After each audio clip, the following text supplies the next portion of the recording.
ನಮಸ್ಕಾರ, ವಿದ್ಯುತ್ ವಾಣಿಗೆ ಸ್ವಾಗತ. ನಾನು ಅನಿತಾ. ಅರಸೀಕೆರೆ ವಿದ್ಯುತ್ ಕ್ಷೇತ್ರದ ರಾಜ್ಯ ಮಟ್ಟದಲ್ಲಿ ಮಾದರಿಯಾಗಿದ್ದು, ದಶಕಗಳಿಂದ ಜನರು ಎದುರಿಸುತ್ತಿದ್ದಂತ ವಿದ್ಯುತ್ ಅಸ್ಥಿರತೆ ಶಾಶ್ವತ ಪರಿಹಾರ ಸಿಕ್ಕಿದೆ ಎಂದು ಶಾಸಕ ಕೆಎಂ ಶಿವಲಿಂಗೇಗೌಡ ತಿಳಿಸಿದ್ದಾರೆ.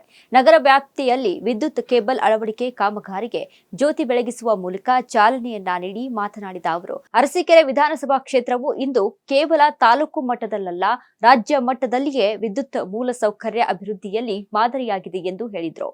ತಾವು ಮೊದಲ ಬಾರಿಗೆ ಶಾಸಕರಾಗಿ ಆಯ್ಕೆಯಾದ ಸಮಯದಲ್ಲಿ ಅರಸೀಕೆರೆ ತಾಲೂಕಿನ ಕಡೂರು ಉಪಕೇಂದ್ರದಿಂದ ವಿದ್ಯುತ್ ಪೂರೈಕೆ ನಡೆಯುತ್ತಿತ್ತು. ಸಣ್ಣ ತೊಂದರೆ ಉಂಟಾದರೂ ಸ್ಥಳೀಯವಾಗಿ ಪರಿಹಾರ ದೊರೆಯದೆ ಅಧಿಕಾರಿಗಳು ಕೈಕಟ್ಟಿಕೊಂಡು ನಿಲ್ಲುವಂತಹ ಪರಿಸ್ಥಿತಿ ಇತ್ತು ಎಂದು ಅವರು ನೆನಪಿಸಿದರು. ಈ ಸಮಸ್ಯೆಗೆ ಶಾಶ್ವತ ಪರಿಹಾರ ನೀಡಬೇಕೆಂಬ ದೃಢ ನಿರ್ಧಾರದಿಂದ ಶಾಸಕರಾದ ಒಂದೇ ವರ್ಷದೊಳಗೆ 220 ಕೆವಿ ಸ್ವೀಕರಣೆ ಕೇಂದ್ರವನ್ನ ಮಂಜೂರು ಮಾಡಿಸಿಕೊಂಡು ಗೀಜಿಹಳ್ಳಿ ಸಮೀಪ ವಿದ್ಯುತ್ ಘಟಕ ಸ್ಥಾಪನೆಗೆ ಕಾರಣನಾದೆ ಎಂದು ಹೇಳಿದರು. ಅದರ ಪರಿಣಾಮವಾಗಿ ಇಂದು ಅರಸೀಕೆರೆ ವಿದ್ಯುತ್ ಕ್ಷೇತ್ರದಲ್ಲಿ ಕ್ರಾಂತಿಕಾರಿ ಬದಲಾವಣೆ ಕಂಡುಬಂದಿದೆ ಎಂದು ಹೇಳಿದರು. ಗೃಹಜ್ಯೋತಿ ಯೋಜನೆಯ ಮೂಲಕ ರಾತ್ರಿ ಸಮಯದಲ್ಲಿ ಗ್ರಾಮೀಣ ಮನೆಗಳಿಗೆ ನಿರಂತರ ವಿದ್ಯುತ್ ಒದಗಿಸಲಾಗುತ್ತಿದೆ.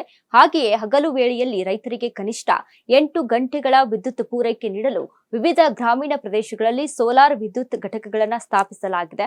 ಈ ಸೋಲಾರ್ ಘಟಕಗಳಿಂದ ಉತ್ಪಾದನೆಯಾಗುವ ವಿದ್ಯುತ್ ನೇರವಾಗಿ ರೈತರ ಪಂಪ್ಸೆಟ್ಗಳಿಗೆ ಪೂರೈಸಲಾಗುತ್ತಿದ್ದು, ಇದರಿಂದ ಬಯಲು ಸೀಮೆಯ ರೈತರ ಜೀವನ ಶೈಲಿಯಲ್ಲಿ ಮಹತ್ವದ ಬದಲಾವಣೆ ಸಾಧ್ಯವಾಗಲಿದೆ ಎಂದು ವಿಶ್ವಾಸವನ್ನ ವ್ಯಕ್ತಪಡಿಸಿದರು. ಸುಮಾರು 250 ಕೋಟಿ ವೆಚ್ಚದಲ್ಲಿ ನಿರ್ಮಾಣವಾಗಿರುವ ಸೋಲಾರ್ ವಿದ್ಯುತ್ ಘಟಕಗಳು ಇನ್ನು ಕೆಲವೇ ದಿನಗಳಲ್ಲಿ ಲೋಕಾರ್ಪಣೆಯಾಗಲಿವೆ. ಯೋಜನೆ ಸಮರ್ಪಕವಾಗಿ ಅನುಷ್ಠಾನಗೊಂಡರೆ ವಿದ್ಯುತ್ ಬೆಳಕು ಮಾತ್ರವಲ್ಲದೆ ರೈತರ ಬದುಕಿಗೂ ಹೊಸ ಬೆಳಕು ಹರಡಲಿದೆ ಎಂದು ಹೇಳಿದರು.